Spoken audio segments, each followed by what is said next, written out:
pinter-pinter bagi waktunya antara kuliah sama aku harus belajar nih buat masuk ke fakultas kedokteran gitu. Kayak latihan soal tiap hari yang kayak ya ambis-ambisnya banget lah, sampai kayak 100 apa hari. Masih ada kesempatan buat nyoba lagi, kenapa enggak? Gak bisa dijelaskan sama kata-kata gitu lah, kayak bener-bener nangisnya ada.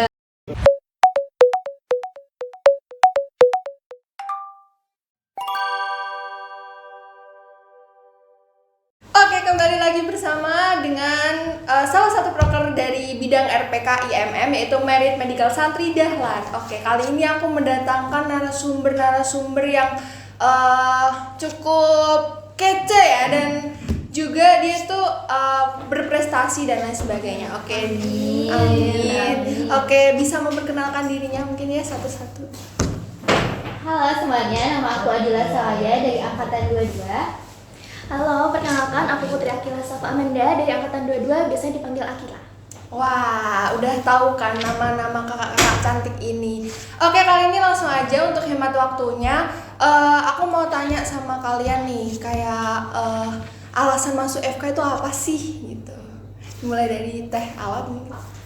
Oke, semuanya kalau untuk alasan aku nih masuk ke FK itu sebenarnya ya kayaknya sama aja kayak masa pada umumnya, karena emang udah keinginan dari kecil pengen banget jadi anak FK gitu, jadi dokter.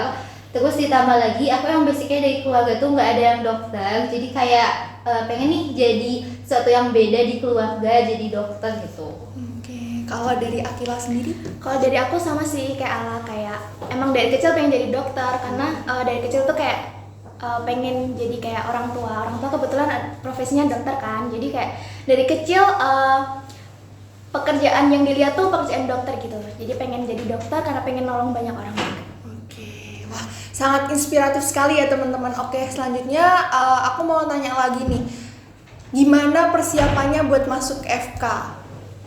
Mulai dari Akila mungkin bisa.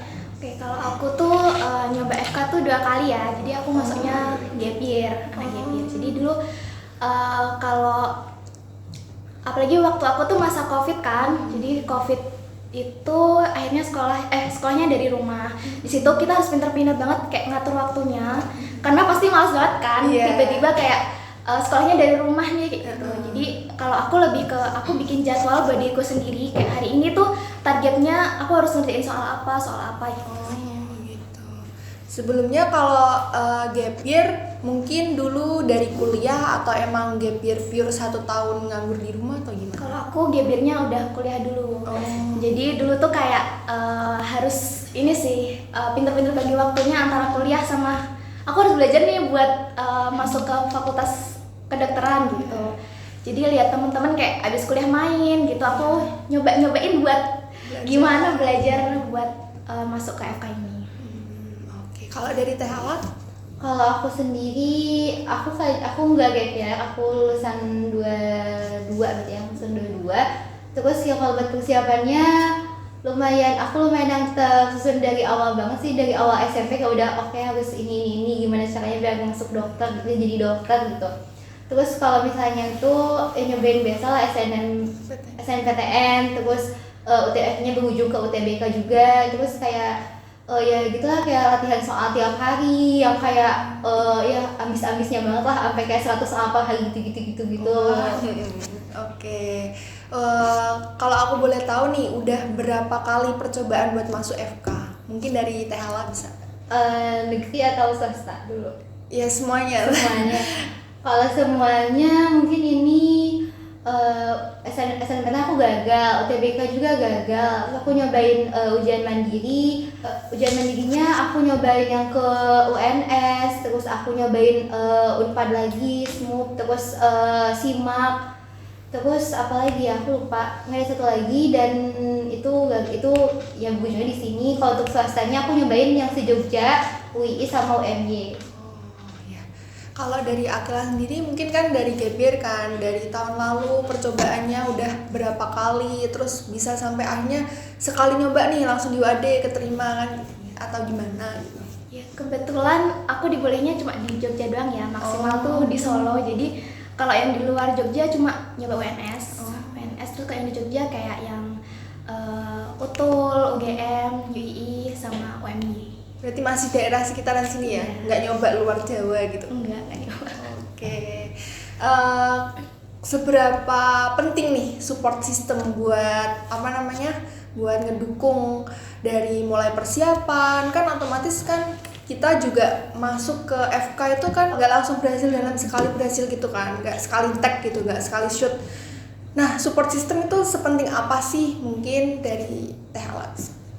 Kalau menurutku support system tuh kayak wah penting banget sih, karena kayak masa-masa kita menjuangin buat masuk ya FK tuh kayak wah itu tuh nggak bisa dibayangin, nggak bisa dijelaskan sama kata-kata gitu loh. Kayak bener-bener nangisnya ada, terus kayak nangisnya tuh bisa sampai nangis yang nangis banget, terus kayak udah nggak tahu harus gimana lagi. Kan aku terhitung yang nggak langsung one shot gitu loh. Banyak banget percobaan gitu-gitu, jadi kayak wah butuh banget, apalagi yang pasti support systemnya tuh keluarga sih ya, yang kayak itu yang bener-bener kayak dibutuhin banget, yang bener berarti, yang sampai jujur karena masa-masa perjuangannya itu ya, gue ngerasain yang pertama kalau ternyata orang tua, keluarga itu adalah kayak sesuatu yang memberikan kita pelukan pertama gitu di saat dunia nggak baik-baik aja. Ternyata yang memberikan pelukan hangat, yang memastikan kalau misalnya kita tuh nih kamu bisa nih masuk FK tuh ya dari siapa lagi kalau bukan dari keluarga. Aku setuju banget sama pendapat Teh Ala. Mungkin kalau dari Akila gimana nih? Ya benar sama kayak Ala, kayak keluarga tuh kayak support system nomor 1 ya. Kayak misalnya yang tahu kita jatuhnya keluarga, yang tahu kita senangnya juga keluarga. Terus habis itu bersyukur banget dapat teman-teman yang bisa support kita di saat mungkin mereka udah keterima nih, kita belum sendiri, terus kayak mereka tetap support, datang ke rumah gitu. Oh ya, aku sempat mau singgung dikit. Mungkin dari Kila kan tadi kan gap year ya. Nah itu kalau dari gap year mungkin kan kayak wah teman-teman main gini gitu kan. Terus kayak aku gap year apa ada kayak rasa pesimis gitu atau gimana gitu, mesti kan kayak ada apaan sih orang-orang kayak udah pada kuliah gini aku masih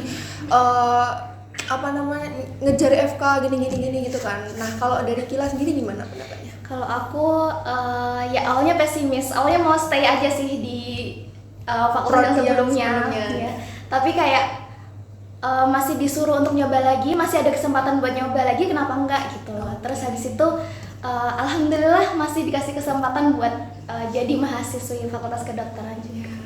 Mungkin dari Ala sama Kila ada closing statement gitu buat temen-temen nih yang masih kayak aduh aku nggak keterima kedokteran nih gini. Mungkin ada closing statement mungkin dari Teh Ala dulu. Dari aku dulu, oke. Buat adik-adik semuanya yang mungkin ngerasa sekarang tuh lagi sulit banget, lagi struggle banget menghadapi masuknya FK, itu kalian jangan merasa sendiri. Itu bukan berarti kalian itu nggak pantas, enggak, karena semua orang tuh melewati fase yang sama. Terus adik-adik harus percaya kalau misalnya suatu saat nanti apa yang adik-adik harapkan itu nggak terjadi, jangan pernah ngerasa kayak wah kok Allah tuh jahat banget sama aku, itu tuh enggak. Karena percayalah bahwa doa yang adik-adik panjatkan sekarang itu mungkin enggak dikabulkan sekarang, tapi percayalah pasti Allah mengabulkan itu. Karena aku pernah nemu kata-kata yang menyatakan bahwa Allah itu nggak pernah memperlambat dan mempercepat itu karena suatu alasan, dan alasan itu adalah alasan yang pasti yang terbaik untuk kita. Kalau misalnya kita mempertanyakan kenapa sih hal itu nggak terjadi karena atas satu alasan, percayalah ada lebih dari 1001 alasan hal itu kenapa Allah wujudkan untuk kalian, untuk kita semua. Jadi pokoknya tetap semangat untuk semuanya. Aku tunggu di FLAD. Oke, kalau dari Akila sendiri? Kalau dari aku mungkin buat yang gebir ini ya, jangan, pokoknya selama masih ada kesempatan dilakuin aja, jangan malu, jangan takut buat gebir, karena itu tuh bukan kesalahan gitu. Jadi nggak usah malu, nggak usah takut. Kalau masih ada kesempatan dicoba lagi, dicoba terus, dan juga jangan takut buat mencoba segala sesuatu. Karena aku juga mau nambahin dikit kalau kegagalan itu merupakan awal dari sebuah kesuksesan. Oke, mungkin dari sesi kita itu aja ya. Terima kasih buat Teh Ala dan juga Kila udah nemenin sesi dari bidang RPK Merit ini. Dan aku punya semboyan ya atau yel-yel gitu ya. Nah jadi aku mau ngajarin kalian dulu nih, gini. Ubah mindset, kedepankan riset, RPK Jaya. Oke, bisa dimulai ya. Oh, kita latihan dulu. Oke, latihan dulu ya. 1, 2, 3. ubah mindset, kedepankan riset, RPKJ ya. Oke, nanti bisa gitu. Oke. 1, 2, 3. Ubah mindset, kedepankan riset, RPKJ ya.